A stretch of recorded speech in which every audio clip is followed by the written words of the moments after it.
بسم اللہ الرحمن الرحیم۔ ناظرین، ہمارا آج کا موضوع ہے بیان حضرت صالح علیہ السلام۔ قرآن مجید فرقان حمید میں اللہ رب العزت نے ارشاد فرمایا، اور سمود کی طرف بھیجا ان کے بھائی صالح علیہ السلام کو۔ انہوں نے کہا کہ اے قوم، بندگی کرو اللہ تعالیٰ کی، اور نہیں ہے کوئی معبود سوائے اللہ تعالیٰ کے۔ سمود در حقیقت ایک جماعت صاحب مال کی تھی، اور وہ بکریوں اور اونٹوں سے آسودہ حال تھے۔ جب قوم عاد کو حق تعالیٰ نے اس دنیا سے غارت کیا تو اس کے بعد قوم سمود نے ان کے شکستہ مکانوں پر قبضہ کر لیا اور ان کو از سر نو تعمیر کر لیا، اور یہ قوم بھی کثرت مال و کثرت اولاد سے گمراہ ہوئی۔ وہ اپنی تمام دولت کے غرور پر نازاں رہتے تھے اور بتوں کی عبادت میں مصروف رہتے اور ظلم و فساد کثرت سے کرتے تھے۔ حضرت صالح علیہ السلام نے قوم سمود کو دعوت اللہ دی اور اس قوم سے کہا کہ اے قوم، اقرار کرو کہ خدا ایک ہے اور کوئی اس کا شریک نہیں۔ منکروں نے کہا کہ تمہاری پیغمبری کی کیا دلیل ہے؟ حضرت صالح علیہ السلام نے کہا کہ ہود کی قوم کو اللہ تعالیٰ نے باسبب بے ایمانی اور بت پرستی کے ہلاک کیا، اور مجھے ان کے پیچھے اللہ تعالیٰ نے خلیفہ بنا کر تم پر بھیجا۔ قوم سمود کے سردار بولے کہ اے صالح، اگر تم اللہ تعالیٰ کی طرف سے پیغمبر بنا کر بھیجے گئے تو ہم کو کچھ معجزہ دکھاؤ۔ حضرت صالح علیہ السلام نے کہا، تم بتاؤ کیا معجزہ دکھلاؤں؟ یہ بات سن کر وہ آپس میں مشورے کرنے لگے۔ پھر کچھ دیر بعد حضرت صالح علیہ السلام سے کہنے لگے، تم یہ معجزہ دکھاؤ کہ ایک اونٹنی اس پتھر سے نکلے، اسی وقت وہ بچہ بھی جنے اور دودھ بھی دے، تب ہم جانیں گے کہ تم اللہ تعالیٰ کے رسول برحق ہو۔ یہ گفتگو ہو رہی تھی کہ حضرت جبرائیل علیہ السلام نازل ہوئے اور کہا، اے صالح، تم ان سے اقرار کر لو اور ان سے کہو کہ بغیر حکم خدا کے وہ اونٹنی کو نہ ماریں اور سوائے دودھ کے اس سے کچھ نہ کھائیں، کیونکہ ان پر کوئی چیز اس کی حلال نہیں۔ پھر حضرت صالح علیہ السلام نے ان سے اقرار لیا، اور اس اقرار کے بعد حق تعالیٰ کا حکم ہوا کہ اے صالح، تم دعا کرو اور میری قدرت کے پھر نظارے دیکھو۔ میں نے تجھ سے 4000 برس تک پہلے ایک اونٹنی اس پتھر کے اندر پیدا کر رکھی ہے تاکہ تیرا معجزہ ظاہر ہو اور تیری پیغمبری کی دلیل مضبوط ہو۔ پس حضرت صالح علیہ السلام نے خدا کی درگاہ میں دعا کی اور تمام مومنوں نے آمین کہی۔ اتنے میں ایک عجیب آواز اس پتھر سے نکلی۔ ایک اونٹنی نہایت خوبصورت اس پتھر کے نیچے سے نکل آئی اور اتنی حسین اور خوبصورت تھی کہ اس جیسی سارے عالم میں دوسری نہ تھی، اور بات ایک ساتھ کہ اس نے ایک بچہ دیا اور اس کے پاس تازہ گھاس بھی نظر آئی جو اونٹنی نے کھائی تھی، اور خدا کے حکم سے فوراً ایک چشمہ اور ایک چراگاہ پیدا ہو گئی، اور اونٹنی اس میں چرنے لگی۔ اور اس قوم میں 7 قبیلے تھے، اور 7 قبیلے اس چشمہ سے پانی پیتے تھے، اور پانی کچھ کم نہ ہوتا تھا۔ ساربان اس اونٹنی کو اس چشمہ پر لے گئے، اور اس اونٹنی نے اس چشمہ کا سب پانی پی لیا۔ پھر اس وقت حضرت صالح علیہ السلام نے قوم سے کہا کہ تم لوگ اس کا دودھ پیو۔ اس کے بعد 7 قبیلے اس سے دودھ دوہ کر گھڑے اور مشکیں بھر بھر کر اپنے گھر لے جاتے تھے۔ اللہ تعالیٰ نے صالح علیہ السلام کو فرمایا کہ اپنی قوم سے کہہ دو کہ پانی اس چشمہ کا ایک روز اونٹنی کا ہے، جس روز دودھ دوہا جائے، اور ایک دن ان کا ہے جس دن دودھ نہ دوہا جائے۔ جیسا کہ باری تعالیٰ نے قرآن مجید میں ارشاد فرمایا اور کہا یہ اونٹنی ہے، اس کو پانی پینے کی ایک دن باری ہے اور تمہاری باری دوسرے دن کی مقرر کی ہے، اور اس اونٹنی کو کسی طرح سے نہ چھیڑنا مت، تم کو ایک بڑے دن کی آفت گھیر لے گی، ورنہ تم کو ایک دن کی اللہ تعالیٰ کی قدرت سے اونٹنی پتھر سے پیدا ہو کر حضرت صالح علیہ السلام کی دعا سے چرتی پھرتی تھی، اور جس جنگل میں وہ اونٹنی چرنے جاتی تھی اس جنگل کے سب مویشی بھاگ بھاگ کر کنارے پہنچ جاتے، اور جس تالاب سے وہ پانی پیتی سب مویشی وہاں سے بھاگ جاتے تھے۔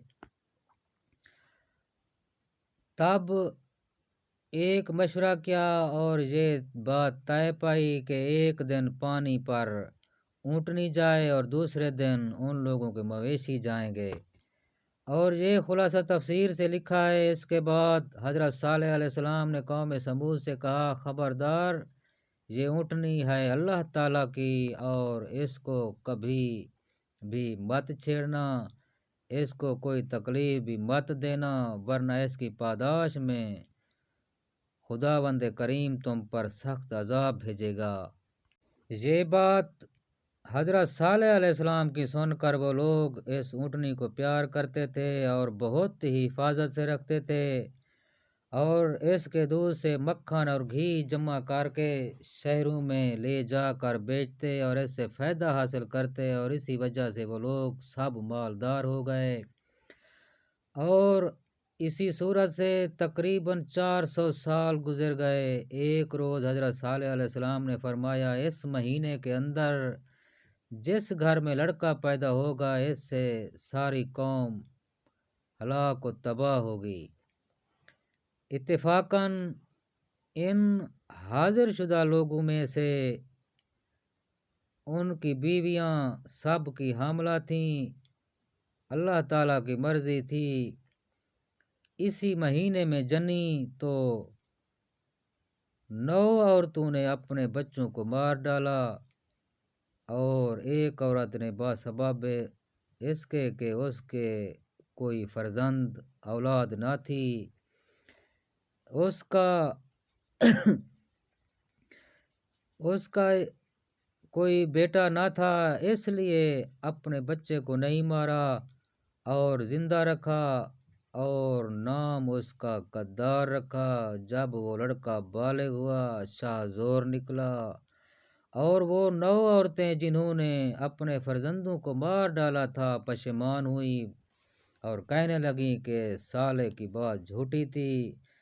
اس سبب سے ایمان ان لوگوں کا حضرت صالح اور ان کی اونٹنی سے ہٹ گیا، اور ایک روز وہ قدار اور ایک شخص کا نام اس کا مصدع تھا، اس کے ساتھ مل کر ہر قبیلے سے ایک شخص نے باہم متفق ہو کر اور خوب شراب پی کر اونٹنی کو مار ڈالنے کی صلاح کی، اور یہ کہا کہ یہ پانی پینے کے لیے جب کنویں کے کنارے پر جائے گی، تالاب پر جائے گی، تو ہم لوگ اس کو اسی وقت مار ڈالیں گے۔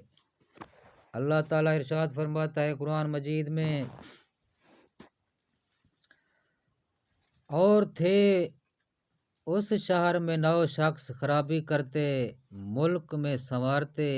دوسرے روز اونٹنی نے اپنے بیٹے کے لیے اپنا سر جھکایا اور قدار بن سالف مردود نے آ کر اس کی گردن پر تیر مار کر زخمی کر دیا۔ اونٹنی نے اس پر حملہ کیا تو سب بھاگے اور مصدع بن دہر ملعون نے پیچھے سے آ کر اس کے پاؤں میں تلوار مار دی اور اونٹنی گر پڑی، اور اس کے تمام ملعونوں نے مل کر اس کو جان سے مار ڈالا، اور وہ اونٹنی کا بچہ اپنی ماں کا یہ حال دیکھ کر بھاگا۔ سب مردودوں نے اس کا بھی پیچھا کیا، لیکن وہ اس کو پکڑ نہ سکے، اور وہ بچہ اس پتھر میں چلا گیا جس پتھر سے اس کی ماں نکلی تھی۔ سعید بن مسیب رحمۃ اللہ تعالیٰ علیہ روایت کرتے ہیں کہ قوم صالح علیہ السلام کی شراب نہ پیتی تو ہرگز اونٹنی کو نہ مارتی، اور یہ گناہ کبیرہ محض شراب پینے کی وجہ سے ہوا۔ اور ایک حدیث میں آیا ہے، شراب تمام برائیوں کی ماں ہے۔ تفسیر میں لکھا ہے کہ ایک عورت بدکار کے گھر میں گائے، اونٹ، بکری وغیرہ بہت تھے، اور چارے پانی وغیرہ کی تکلیف سے اپنے یار کو سکھایا کہ جاؤ اونٹنی کے پاؤں کاٹ ڈالو، چنانچہ اس نے ویسا ہی کیا، اور اس واقعہ کے 3 دن بعد ان پر دردناک عذاب آیا۔ حضرت صالح علیہ السلام کو خبر دی گئی اور ان سے کہا گیا کہ اس قوم سے کہہ دو۔ اللہ تعالیٰ قرآن مجید میں ارشاد فرماتے ہیں، پھر اس کے پاؤں کاٹ ڈالے، تب کہا فائدہ اٹھاؤ اپنے گھر میں 3 دن، اور یہ وعدہ جھوٹا نہ ہوگا۔ حضرت صالح علیہ السلام نے کافروں سے کہا، حیات تمہاری 3 دن سے زیادہ نہیں۔ وہ حیران ہو کر بولے، اس کی کیا علامت ہے؟ حضرت صالح علیہ السلام نے کہا کہ پہلے روز رنگ روپ تمہارا سرخ ہو جائے گا، اور دوسرے روز زرد ہو جائے گا، اور تیسرے روز سیاہ ہو جائے گا۔ جب 3 دن کے بعد یہ علامت مذکورہ ظاہر ہوئی تو جن لوگوں نے اونٹنی کو مارا تھا وہ مردود سب کے سب حضرت صالح علیہ السلام کے گھر آئے تاکہ حضرت صالح علیہ السلام کو بھی مار ڈالیں۔ تب اس وقت ان پر غضب الہی نازل ہوا، اور جبرائیل علیہ السلام نے آ کر ان کے گھروں کی تمام دیواریں ہلا دیں، اور وہ تمام کافر اپنے اپنے مکانوں سے نکل بھاگے۔ اسی وقت حضرت جبرائیل علیہ السلام نے ایسی چیخ ماری کہ ایک ہی آواز سے سب کے سب خاک میں مل گئے، اور حضرت ابن عباس سے روایت ہے کہ ان 7 قبیلوں نے حضرت صالح علیہ السلام سے پوچھا، کس طرح سے ہم لوگ ہلاک ہوں گے؟ آپ نے فرمایا کہ ایک ہی آواز سے حضرت جبرائیل علیہ السلام کی، اور تم سب خاک میں مل جاؤ گے۔ یہ سن کر اسی کنویں میں اسی وقت انہوں نے ایک کنواں کھودا بہت بڑا، اور اپنے بیوی بچوں کو اس میں رکھ دیا، ان کے کانوں کے راستے روئی کافی تعداد میں دے دی، اور اس روئی کو ان کے سروں پر بھی اچھی طرح رکھ دیا تاکہ آواز کانوں تک نہ پہنچ سکے، کیونکہ جب آواز کانوں تک نہ آئے گی عذاب سے نجات مل جائے گی۔ یہ تدبیر کر کے خود بھی اس کے اندر جا رہے۔ بعد اس کے کہ اسی فرشتہ نے وہاں جا کر ایک ہی آواز سے 7 قبیلوں کو فی النار و سقر کر دیا۔ چنانچہ اللہ تعالیٰ نے ارشاد فرمایا، ہم نے بھیجی ان پر ایک چنگھاڑ، پھر رہ گئے جیسے روئی دھنی ہوئی گالے کی مانند ہو اور کچھ بھی نام و نشان ان کا زمین پر باقی نہ رہا۔ اس کے بعد حضرت صالح علیہ السلام ملک شام میں چلے گئے، جس کو آج کل شہرستان اوج کہتے ہیں۔ وہاں جا کر سکونت اختیار کی، بعد کافی مدت میں انتقال فرمایا اور جامع مسجد کے دائیں طرف مدفون ہوئے، اور ان کے ہمراہ تمام مومنین بھی وہیں جا کر بسے اور سب کے سب وہیں مدفون ہوئے۔ ناظرین، ہمارا چینل سبسکرائب اور شیئر ضرور کریں تاکہ آپ کو ہر نئی ویڈیو ملتی رہے۔